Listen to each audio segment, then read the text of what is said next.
বলতেছি, তৃতীয় একজন ব্যক্তি আসি বলে তোমার নামে তোমার ভাই এরকম বলেছে। আমরা যাচাই না করে, বাছাই না করে তার কথা ধরে ওই আমার যে ভাইয়ের সাথে ঝগড়া হয়েছে, যে ভাইয়ের সাথে মনোমালিন্য হয়েছে, ওই ভাইয়ের সম্পর্কে আমরা অ্যাকশন নিয়ে ফেলি। আমি কিছু কথা তাকে বলি, সে আবার আমার কথা বলে নিয়ে গিয়ে ওই ব্যক্তিকে বলে, দেখো তুমি কার সাথে বন্ধুত্ব করেছো, কাকে তুমি আপন ভেবেছ, যে ব্যক্তিকে তুমি আপন ভেবেছ সেই ব্যক্তি তোমার নামে এই কথা বলেছে, আমিও সেম উনিও সেম।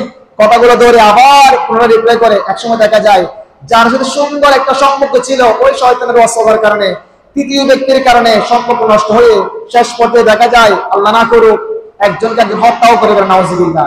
সেজন্য আল্লাহ রাব্বুল আলামিন জানতেন বিধায় আল্লাহ রাব্বুল আলামিন বলেছেন, তোমরা সুন্দর ব্যবহার করো, ভালো ব্যবহার করো, একজনকে একজন ব্যবহার ডাকো, তোমরা কখনো মন্দ ব্যবহার করিও না। কারণ কেননা ওই কথার মাধ্যমে শয়তান উস্কানি দেয়।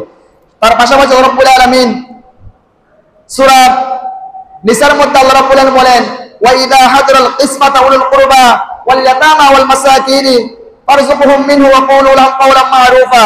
সূরা নিসার 8 নং আয়াতে আল্লাহ রাব্বুল আলামিন ইরশাদ করেন, আর সম্পত্তি বন্টনকালে আত্মীয় এতিম এবং অবস্থান যদি উপস্থিত থাকে। এখন আমাদের সমাজের মধ্যে আমরা সম্পদ অনেক কম, এই সম্পদ যাদের বেশি থাকে তাদেরও জ্বালা, যাদের নাই তাদেরও জ্বালা। যাদের বেশি থাকে আল্লাহ না করুক দেখা যায় তাদের যদি একটু যাচাই করলে ওই সম্পদের মধ্যে এতিমের সম্পদ, ওই সম্পদের মধ্যে গরিবের সম্পদ, ওই সম্পদের মধ্যে অনেক মানুষের প্রতি জুলুম করে নেওয়া হয়েছে, এরকম সম্পদ আমাদের মধ্যে থাকে। আর যাদের নাই তারা তো হাই আফসোস করে, টাকার জন্য একটা জায়গা খুঁজে, একটা ঘর খুঁজে অনেক মানুষ রাস্তার মধ্যে বসবাস করে।